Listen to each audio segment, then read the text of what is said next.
আজকে আমি এক্সেলের data validation দেখাবো। ডেটা ভ্যালিডেশন মানে এই যে মোবাইল নাম্বার মনে করুন আমি এখানে ইনপুট করব। মোবাইল নাম্বার সাধারণত 10 ডিজিটের হয় আমরা জানি।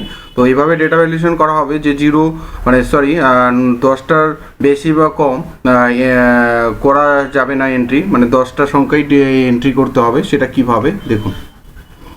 তো প্রথমেই আমরা কি করব, সিলেক্ট করে নিব। এই যে উত্তরটা দেওয়া রয়েছে আমাদের ইয়েলো কালারের, সিলেক্ট করে নেওয়ার পর ডেটা বাটনে যাব, তারপর ডেটা ভ্যালিডেশনে যাব, তারপর আবার ডেটা ভ্যালিডেশনে যাব। তারপর এরকম উইন্ডো চলে আসবে। আমরা এখান থেকে টেক্সট লেন্থ নিয়ে নিব, ইকুয়াল টু করে নিব। এখান থেকে আমরা এখানে যদি কত সংখ্যা দিতে যাই, 10 যদি দিতে যাই 10, তাহলে মোবাইলের ক্ষেত্রে 10, আপনি যা খুশি করতে পারেন। টেক্সটের ক্ষেত্রে যত সংখ্যা দেবেন তত হবে। আমি 10 দেওয়ার হলো, অ্যান্ড আমরা ওকে করব। তাহলে এখানে আমরা এবার যদি টাইপ করে দেখি, মনে করুন 1 2 3 4 5 6 7 8 9, এবার 9 অবধি টাইপ করলাম। আমি বাইরে ক্লিক করব, দেখুন মেসেজ হবে না।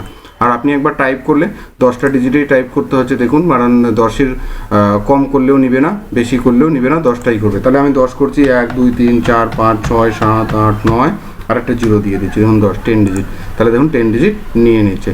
তো এটা হচ্ছে এইভাবে ডেটা ভ্যালিডেশন করা যায়।